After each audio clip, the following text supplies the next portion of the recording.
Hey you! You're into fashion in some capacity, but how did fashion come to be anyways? Well, a long time ago, in a cave far away, some ape had a realization. He realized that his nuts were cold. He also didn't like that all his friends liked to laugh at his tiny balls. So what did he do? He racked his tiny fucking brain for a long time, probably, but then he had an epiphany. He could take some of the shit that he got from killing animals and cover his balls in it. This ape was John Gucci, the creator of the first drip and the forefather for all the materialistic fashion bullshit 90% of the population, me included, participates in today. He's real, look him up. Our ancestors throughout history, just like John Gucci, created clothing for some very basal reasons back in the day. Clothing helped protect against the elements, whether it be sun, snow, rain, or tough ground, and also as a form of status, whether it be the pelt of an animal you may or may not have killed, or a robe colored snail purple. Different early cultures might have also had specific cultural clothing, such as clothing for rituals. Some of them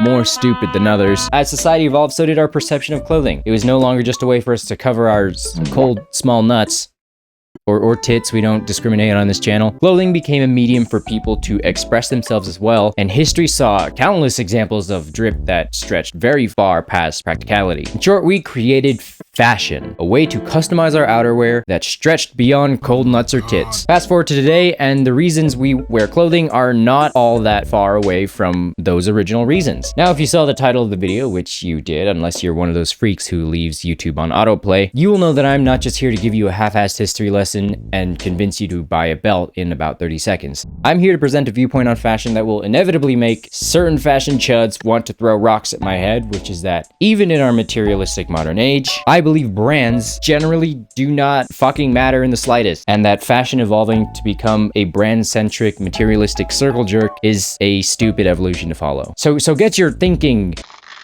shirts on and prepare to dive farther into fashion philosophy than the average person ever should. But before we get into that, please allow me to feed my hypothetical family and children. A brand needs to give you an actual good reason to buy them besides just, hey, people in LA like our bullshit. Especially if the clothing is something that requires practicality. Like a belt. Well, it's a good thing this video is sponsored by Anson Belt and Buckle. We'll get right back to talking about why sneakerheads are chuds right after the break. Somewhere out there's a man named Beltless John, who walks in pants more than basketball shorts. There aren't many things that bother him, but one of his few problems is that he can't seem to find a belt that fits him right. He's been through his fair share of belts trying to find the one he can fasten next to his soul, but time after time he gets his heart and his waistband broken. And a man who's easy to pants is a man unfulfilled. I know some of you out there feel like Beltless John here. That's why I'm proud to present the sponsor of today's video, Anson Belt and Buckle, so you'll never have to worry about an underdressed waistline ever again. Alright, let's cut back to the Chinese kid. Anson is a family-run company that has revolutionized the way the belt works. I've talked about them before on this channel, and I will gladly continue to talk about them because they make a product that I 100% believe in. In this video, I'm going to make a big deal about brands needing to offer something more than just popularity, but I can promise you that Anson offers that something and more. I used to have all kinds of problems with belts. I'm sure I'm not the only one where they just freaking fall apart and you have to repair them, or the notches are too far apart to wear comfortably. And if you've had these problems, you'll know that it's a pain in the ass to not be able to cover your ass. But guess what? Anson doesn't use notches. They use a micro-adjustable track system with 1/4-inch increments that gives you a perfect fit every time. That's not the only great feature about them though. They also have swappable buckles. You can remove the buckle off of one belt and put it on another belt for a completely new look. So if you have 3 belts and 3 buckles, that gives you a total of 9 belt combinations, which is an insane concept.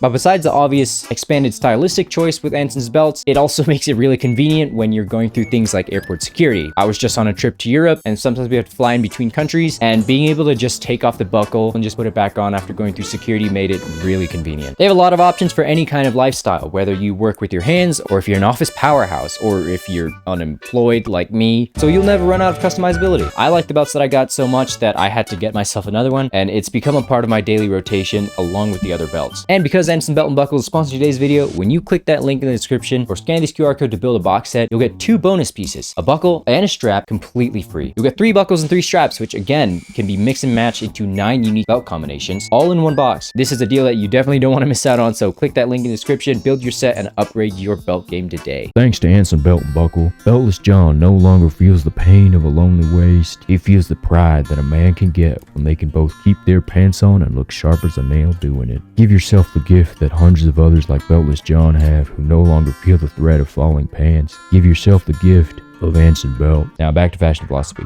All right, my taco chuds. Now before this next part, I do want to give a disclaimer. There is technically no wrong way to do fashion in this day and age. Every kind of fashion is equally acceptable. So in my eyes, in our lovely, safe, hope-filled modern age, there are 3 primary reasons that people wear clothing. 1, protection from the fist of God. 2, visual appeal and looking fly AF. And 3, flexing money or status. Fashion, in my opinion, is less defined by reason 1 and is more defined by reasons 2 and 3. How good it looks and how coveted it is. Since those are reasons that leave personal expression a little bit more open-ended. But anyways, that is why I made this spectrum. We'll call it the Mirren graph or the G-Mirren graph. I don't fucking know. So from left to right, we have price or how much it's coveted, how much status it gives you. Gucci belts would be on this side of the graph, and I don't know, what's something that's really cheap that nobody gives a shit about?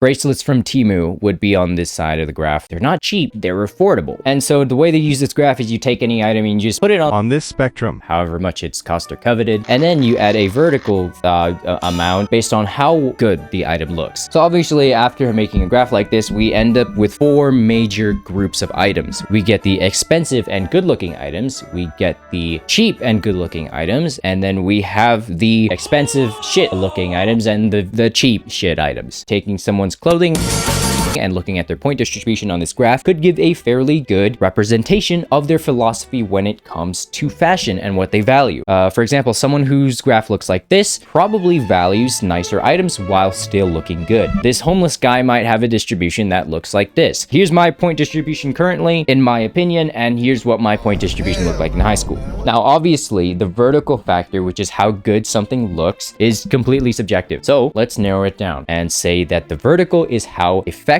something is at making a coherent, good-looking outfit. Keyword coherent. We could also call the vertical effectiveness or visual intention. I don't know. If you want an actual subjective criteria to this measure, I'm too lazy to explain for too long, but just look at the fundamentals of good character design. For example, coherent colors that play nice, good use of shape variety and interesting shape language, and distancing from the norms in a creative way. Now, obviously, you don't need to dress like a goddamn blue steel runway model, but this is a video about fashion, not intern business casual. Here's a video I made before I became sponsor whipped where I talk about the basics of how to look good with your clothing if you want to learn more. But anyways, now we have this spectrum. So that begs the question, what is the ideal point distribution and why do I think some point distributions are better than others when it comes to fashion? Well, let's look at some different point distributions and I'm going to talk about why some of them don't count as actual fashion. So, fashion boils down to philosophy. We've broken that down at this point. Now I'd like to present my unobjectively correct philosophy, which is centered around this one factor.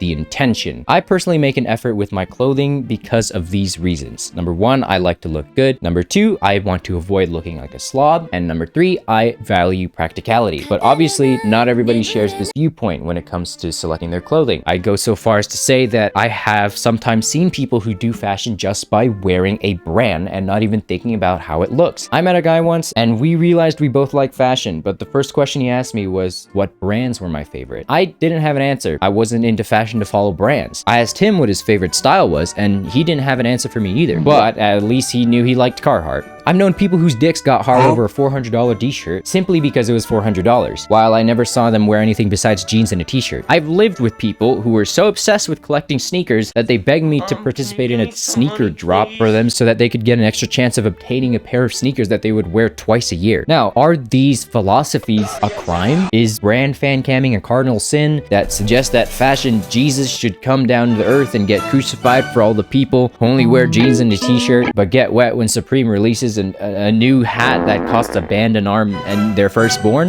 No, absolutely not. I don't think that at all. There's nothing wrong or sacrilegious about having a purely materialistic view on clothing. But my point is, That's not fashion. If you reduce fashion down to the brand or status or price of an item instead of how it looks when you wear it, which is the most basic definition of fashion, you reduce the concept of fashion from making meaningful choices about your everyday clothing to essentially a dick measuring contest. It might as well just be like some people flexing some stupid expensive shit like a $300 crowbar from Supreme or a Stanley Cup. Do people still use those? That's also why I think sneaker culture in general is kind of stupid the way that it goes right now, and it doesn't really count as fashion oftentimes. You might as well be trading NFTs. The sneakers are just as fucking useless, and some collectors don't even want to wear them. It's the modern equivalent of wearing the skin of an animal you hunted to show it off, except the difference is in this case you didn't hunt it, you bought it, and an underpaid Chinese factory worker made it for you. Even Hercules probably wore that lion shit because it looked fucking awesome and visually striking, and not just for the sole reason that it was the Nemean lion. What I'm essentially saying is that someone who is truly good at fashion would be able to make a wardrobe that isn't dependent on the right side of the G-Marine spectrum. This is fine. You can have this. Even I, as a broke YouTuber, sometimes participate in that side of the spectrum, albeit rarely, but it's also because I value this. But this viewpoint does beg the question, does that mean that being materialistic as a part of your fashion methods doesn't count as fashion at all? I can hear some of you already. But Tako, can't the $300 crowbar and the Stanley Cup count as fashion? You talk about EDC in your other videos, and also sneakers are definitely fashion. They're shoes. I actually totally agree. They can count as fashion, but again, just so long as you don't reduce your fashion items to the runway equivalent of gold bullion sitting in a vault. If you wear it with intention and use it to help create a meaningfully made outfit, anything can be made fashion. That's what's great about fashion. And you know what? Let's take it a step further. Let's get real fucking weird and absurd with it. Here is a crowbar that I have. It's obviously not the $300 Supreme crowbar. Some people might call it a piece of shit, me included. And also it was technically $0 because the person I bought it from fucked up the rest of my order and they refunded it. It's literally on the most leftmost side of the G-Marine spectrum. And I think it's safe to say most people would never dream of trying to style this item. But guess what? I love you too. I can still style it. Even if it's kind of a stretch, I can style it. But notice how it only looks good because I made an effort to meaningfully marry it with my outfit. And guess what? It looks better than just standing there holding a $300 fucking crowbar, that's for sure. I think the brand is so fucking powerful that it's making me buy a fucking crowbar. Why does everyone want the crowbar? Because it's a fucking crowbar. But that brings me to my next point. A gas station knife will still cut. I like to collect knives. I'm not a psycho. I just get a lot of packages and I try to make my package opening experience a fulfilling one. So I collect knives. That's the reason. One of the big debates in the knife community has to do with brands and benchmates and customs and steel grades and all sorts of blade jargon. Now, just like our discussed expensive fashion brands, there is sometimes some validity in buying an expensive or coveted Gucci knife. But the reality is, at the end of the day, if it's in the right hands, it doesn't matter how many Reddit users on r/tactical gear say a gas station knife is horseshit. A gas station knife used properly will still kill a man. What? Not that you should. You shouldn't do that. It's like a metaphor for a gas station knife will cut a cardboard Amazon box the same way that a Gucci knife will. In fashion, if your goal is to look good, a brand technically has nothing to do with that. The things that make clothing good are not restricted to certain brands. You're not gonna find interesting shapes, interesting colors and patterns only in expensive brands. This striped shirt I thrifted costs $15 retail, and a bunch of you have previously asked me where you can get one. And spoiler alert, it looks the same as this striped shirt from Ralph Lauren. These thrifted jeans are not going to suddenly fall apart because they're not Kurt Cobain's $400,000 Levi's. And speaking of Kurt Cobain's jeans, that in itself is kind of another point. Oftentimes expensive brands try and mimic looks such as the vintage Y2K look, like how this brand does. For example, deliberately making a piece of clothing look worn or sloppy and then putting an unreasonably high price tag on it, like this skater shirt. You know what people during the actual Y2K garage band Nirvana age were wearing? Probably frickin' $5 t-shirts. They didn't buy from expensive brands that mimic their homebrew style. They just looked awesome like that. And you can probably do the same. Other relatively affordable looks I see brands try and mimic and make expensive include Japanese streetwear, cowboy styles, outdoor sportsman styles, and athleisure. These are all looks that you can replicate pretty easily without blowing your wallets back out. For instance, by thrifting. Longtime viewers will know that I'm an advocate for thrifting. The it's used though like argument, like that does not matter in the slightest. Listen, women love Depop. If you don't know what Depop is, it's basically online thrifting. Women love Depop, and women in my experience are not afraid to do a little digging and look elsewhere to find gold scar items. And respectfully, they are generally better at fashion, so if they do something, it's probably a good idea to take their word for it. There are so many ways to explore clothing without becoming a brand slave, and